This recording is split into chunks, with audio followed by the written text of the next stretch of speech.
जय हो। मैं राहुल मौर्य आपका जेआरएम स्टडी सेंटर में आपका स्वागत करता हूं। आज हम एक्सरसाइज 12.2 गणित का पढ़ेंगे। कल के वीडियो में हम लोगों ने 12.1 पढ़ा था। आज देखिए कुछ फार्मूला है 12.2 के अंतर्गत, आइए हम लोग देखते हैं। ए वृत्त है और वृत्त की ये त्रिज्या है ओए और ओबी क्या है? त्रिज्या है। तो त्रिज्याओं के द्वारा जो क्षेत्रफल निर्मित होता है उसे हम त्रिज्यखंड का क्षेत्रफल बोलते हैं। क्या बोलते हैं? त्रिज्यखंड का क्षेत्रफल बोलते हैं। जैसे ओ ए बी क्या है? त्रिज्यखंड है। इसका जो एरिया होगा यानी क्षेत्रफल होगा वो त्रिज्यखंड का क्षेत्रफल होगा। और त्रिज्यखंड का जो क्षेत्रफल का सूत्र होता है थीटा बटे 360 गुणे पाई आर स्क्वायर। अच्छा, क्योंकि वृत्त का क्षेत्रफल का सूत्र क्या होता है? Pi R square. अब थीटा कोण पर यह त्रिज्यखंड बना हुआ है, थीटा कोण पर, इसलिए यहां पे क्या लिखा गया? थीटा बटे 360। यानी जब केंद्र पर बने कोण का सीमा थीटा है तब त्रिज्यखंड ओएबी का क्षेत्रफल हो जाएगा थीटा बटे 360 गुणे पाई आर स्क्वायर। क्योंकि ये रिवीजन क्लासेस में थोड़ा फास्ट चलेंगे। अब आगे देखिएगा, जब इस चाप की लंबाई पूछे, ये पूरी परिधि है, पूरी क्या है? परिधि है। जब हम इसकी लंबाई पूछ रहा हो, ए पीबी की लंबाई पूछ रहा हो, परिधि के अनुसार इस छोटे से चाप की लंबाई पूछ रहा हो, तब आप सूत्र लगाएंगे थीटा बटे 360 गुणे 2 पाई आर। यानी जब एपीबी की लंबाई याद करना होगा क्या लगाओ सूत्र? थीटा बटे 360 गुणे 2 पाई आर। अब आते हैं हम लोग वृत्तखंड पे। ये त्रिज्यखंड था। जब जीवा के द्वारा, ये जीवा है, ठीक है, जीवा के द्वारा ये दो खंडों में विभाजित हो रहा है वृत्त। ए भी मान लो ये जीवा है, ये जीवा ए भी जो है वृत्त को दो खंडों में विभाजित कर रही है। छोटे वाले खंड को लघु वृत्तखंड और बड़े वाले को दीर्घ वृत्तखंड कहते हैं। बस समझिए। वैसे ही त्रिज्या वाले में, इसमें इसको छोटा त्रिज्यखंड और जो शेष बचा है आपका ऊपर, जिसको माने पेंटा नहीं है, वो आपका दीर्घ त्रिज्यखंड है। बस समझ रहे हैं? अगर मान लो दीर्घ त्रिज्यखंड का क्षेत्रफल निकालना हो तो कैसे निकालोगे? वृत्त के क्षेत्रफल में से इस छोटे से क्षेत्रफल को घटा देंगे, यानी लघु त्रिज्यखंड का क्षेत्रफल घटा देंगे। बस समझ गए? अब वैसे इसमें भी है। अब मान लो इस छोटे से लघु यानी इसको हमको निकालना है, एपीबी के क्षेत्रफल को निकालना है, तो तब क्या सूत्र लगेगा? थीटा बटे 360 गुणे पाई आर स्क्वायर माइनस 1 बटे 2 आर स्क्वायर साइन थीटा सूत्र लगेगा। क्यों? क्योंकि हमको एपीबी मतलब इस छोटे से हिस्से को निकालना है। ये पूरा आपका त्रिज्यखंड है। क्या है ये? त्रिज्यखंड है। अब इस त्रिज्यखंड में से इस त्रिभुज का क्षेत्रफल घटा दो। इस पूरे में से इस त्रिभुज का क्षेत्रफल अगर घटा देते हो, ये जो बचेगा वही तो आपका क्या है? वृत्तखंड है। वृत्तखंड का क्षेत्रफल तो पूरे में से क्या होगा आपका?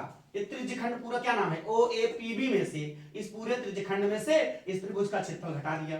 तो त्रिज्यखंड का सूत्र हमने लिखा है थीटा बटे 360 गुणे पाई आर स्क्वायर लिख दिया माइनस, और ओ ए बी का जो क्षेत्रफल निकलेगा वो निकलेगा 1 बटे 2 आर स्क्वायर साइन थीटा। क्या निकलेगा? 1 बटे 2 आर स्क्वायर साइन थीटा।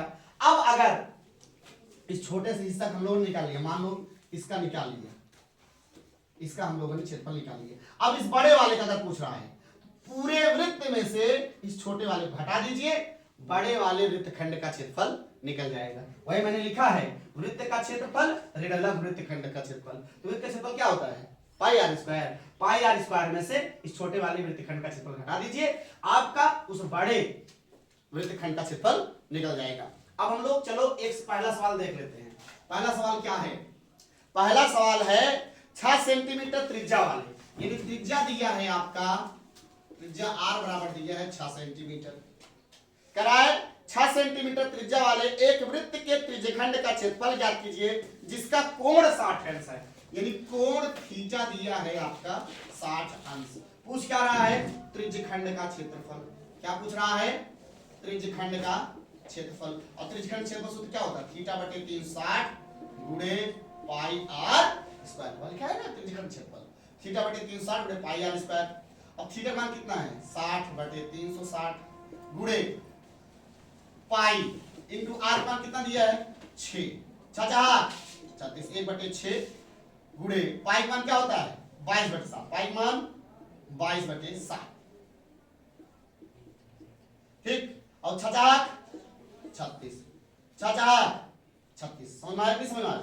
अब 22 छक्का 132 बटे 7 वर्ग सेंटीमीटर लिखिए या सेंटीमीटर स्क्वायर लिखिए। बात समझ में आ गई? अब लिख लीजिए।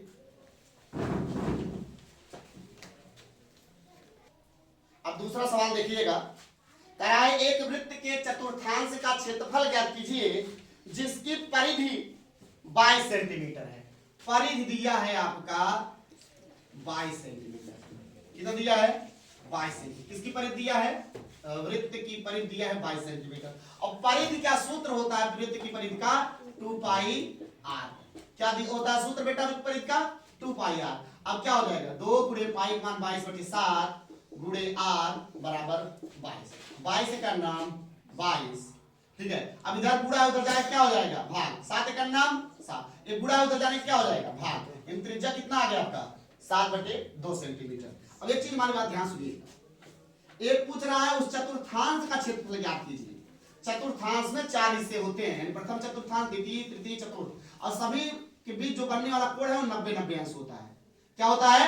90-90 अंश होता है। यानी चतुर्थांश के लिए थीटा बराबर कितना हो जाएगा आपका? 90 अंश हो जाएगा। थीटा बराबर क्या हो जाएगा? 90 अंश हो जाएगा। तब चतुर्थांश का क्षेत्रफल क्या हो जाएगा आपका? θ/360 गुणे पाई r स्क्वायर। और थीटा का मान कितना हो जाएगा? 90/360 गुणे पाई बटे 7। r का मान कितना दिया है? 7/2 दिया। स्क्वायर लगा क्या लगा दोगे? इसका 9 चौक 36/4 गुणे 22/7 गुणे 7 सता 49, 2 दूनी 4, 7 सता 49 से कट गया, 7 हो गया। और ये आपका 2 दूना 4, 11 दूना 22, 11 से 77 और 4 दूनी 8, 77/8 सेंटीमीटर स्क्वायर निकल गया चतुर्थांश का क्षेत्रफल। ठीक है, आप लोग बता दीजिए। चलिए तीसरा सवाल देखिए। कह रहा है घड़ी की मिनट की सुई। पहले घड़ी एक छाप लीजिए। मान लीजिए घड़ी है, ठीक है, और ये आपका है 12, ये आपका है 6, ये है 9, ये है 3, 1 2 4 5, ये है। मान लीजिए मिनट की सुई है। क्या है? मिनट की सुई है। और ये है आपका घंटे की सुई। ठीक है, अब समझिएगा। कह रहा है घड़ी की मिनट की सुई जिसकी लंबाई 14 सेंटीमीटर है। यानी इसकी लंबाई कितनी दे रही है मिनट की? 14 सेंटीमीटर। मिनट की सुई की लंबाई, मिनट की सुई की लंबाई, ये जो सुई की लंबाई है ना वही त्रिज्या है। वही क्या है? त्रिज्या है। दिया कितना है? 14 सेंटीमीटर। कितना दिया है? 14 सेंटीमीटर। जो घड़ी के मिनट की जो सुई की लंबाई वही क्या है? त्रिज्या है। वो कितना दिया है? 14 सेंटीमीटर दिया है। कह रहा है इसके द्वारा, इस सुई द्वारा 5 मिनट में रचित क्षेत्रफल। मान लो 5 मिनट में यहां पहुंच गया। कहां पहुंच गया? 10 पे। अब इसके बीच का क्षेत्रफल पूछ रहा है, यानी ये पूछ रहा है, यानी त्रिज्यखंड बना रहा है। क्या बना रहा है? त्रिज्यखंड बना रहा है। आपको त्रिज्या मालूम है 14, सिर्फ हमको क्या मालूम हो जाए? थीटा मालूम हो जाए। क्या मालूम हो जाए? थीटा। और एक चीज जान लीजिएगा, ये हमेशा याद रखना बेटा, मिनट की सुई द्वारा 1 मिनट में अंतरित कोण 6 होता है। कितना होता है अंतरित कोण? 6 होता है। 1 मिनट की सुई 1 मिनट में 6 का कोण बनाती है। तो 5 मिनट में कितना बनाएगी? 5 मिनट में अंतरित कोण, 5 मिनट में अंतरित कोण थीटा वाला कितना हो जाएगा? 5 गुणे 6, 5 6 30। अब कोण मिल गया, त्रिज्या मिला ही है। अब क्या हो जाएगा? तब बने त्रिज्यखंड का क्षेत्रफल। त्रिज्यखंड हो गया बेटा। क्या हो गया? त्रिज्यखंड हो गया। तो बने त्रिज्यखंड का क्षेत्रफल, बने त्रिज्यखंड का क्षेत्रफल क्या हो जाएगा? θ/360 गुणे पाई r स्क्वायर। थीटा का मान कितना है? 30/360, पाई का मान 22/7, r का मान 14 का स्क्वायर। काट दो भैया। 6 से 30, 36 गुणे 22/7 गुणे 14 हमें, या 14 गुणे 14 लिखो, 14 गुणे 14, 7 दूनी 14, एक काट दो 5, 1 नम 5, इसको एक ही बार में काट दो। कटे कितना? 30 1 नम 30, 30 दूनी 60, ना भैया 12। इसको डायरेक्ट काट दो बेटा। 30 1 नम 30, 30 बार हम में 360। ठीक है, 7 दूनी 14। अब इसको फिर से काट दीजिए। 2 6 12, 2 7 14, ठीक है, अब यहाँ पे कचर हो जाएगा, हम साइड में यहाँ पे लगा दे रहे हैं। ठीक है, क्या हो जाएगा 1/6 गुणे 22 गुणे 7 गुणे 2, 2 त्याई 6, 22 सत्ते 154/3 सेंटीमीटर स्क्वायर। यानी घड़ी की सुई के द्वारा 5 मिनट में जो रचित त्रिज्यखंड का जो क्षेत्रफल है वो 154/3 सेंटीमीटर स्क्वायर है। कितना है? 154/3 सेंटीमीटर स्क्वायर। बता दीजिए। आज के लिए बस इतना ही।